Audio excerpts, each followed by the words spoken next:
Asia cup के provisional schedule का announce होना और उसके बाद थोड़ा सा फ्यूरोर होना, उस सब के बीच में बीसीसीआई की एक भी स्टेटमेंट का ना आना, I think we haven't heard the last of this story. Because वो पाकिस्तान के खेमे से, उनके हवाले से, या फिर वो एसीसी चीफ भी इस समय पाकिस्तान के ही हैं, उन्होंने अनाउंस कर दिया, उन्होंने बात कर दी, उन्होंने बता दिया कि ऐसे ऐसे 14 तारीख को भारत पाकिस्तान के साथ खेलेगा, ये इस टूर्नामेंट का फॉर्मेट रहेगा। आई एम श्योर डिस्कशन हुआ होगा, पर either the government has already allowed, मतलब ये हो सकता है गवर्नमेंट ने ग्रीन लाइट दे दी है, ग्रीन सिग्नल दे दिया कि आप जाइए, आप खेलिए, and therefore there is no discussion. और अगर गवर्नमेंट ने अभी अलाउ नहीं किया है और यूनिलैटरली पाकिस्तान या एसीसी ने ये एक टूर्नामेंट के स्केड्यूल को अनाउंस किया है, तो I can tell you, I can assure you, अगर ये यूनिलैटरल डिसीजन है, आई डोंट थिंक कि वो होगा। लेकिन अगर कहीं है वो, तो फिर आपको लगेगा कि आपको पता चलेगा कि there are many twist and turns in this tale. अभी इसका you haven't heard the last of it, is what I feel. अब एक सवाल ये भी आता है कि, और ये सोशल मीडिया में काफी गर्म था, कि क्या भारत का स्ट्रॉन्ग होल्ड जो है वो खत्म हो रहा है?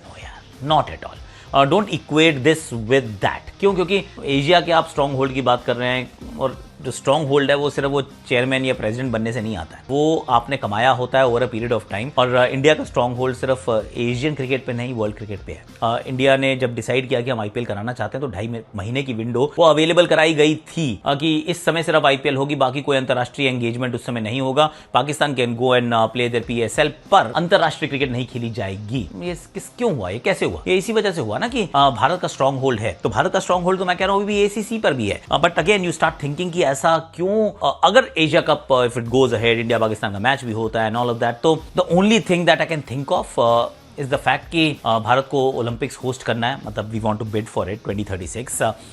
तो उसमें you need to now start मतलब posturing and start telling the world कि हमारी diplomacy is very different and is not linked with the sport. तो स्पोर्ट और पॉलिटिक्स, स्पोर्ट्स एंड डिप्लोमेसी, ये सबको अलग अलग, वो उसको वो कहते हैं ना, वो डी-हाइफनेट करना जरूरी है, कि आप अलग कर दीजिए, या हाइफनेट करना जरूरी है, whichever way you want to look at it. तो अलग करना जरूरी है।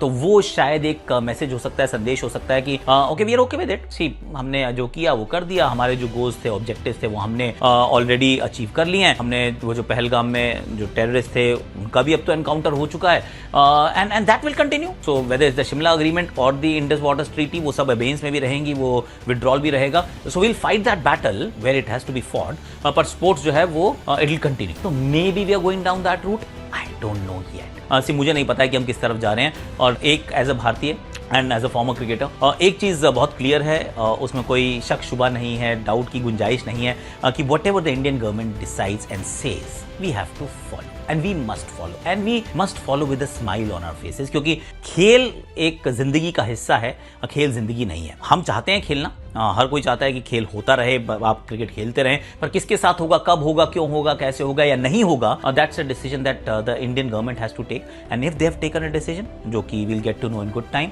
Then we must all abide by it. That's what I feel. पर इसका ये बिल्कुल गलतफहमी मत रहिएगा कि भारत का जो रुतबा है, जो स्ट्रॉन्ग होल्ड है, वो कम हो गया। नारे ना, सिर्फ एक ही दिशा में जा रहा है, वो है ऊपर की तरफ। कंट्रोल हमारा बहुत अच्छे से रहेगा, क्योंकि डोमिनेट तो हम लोग ही करने वाले हैं यार।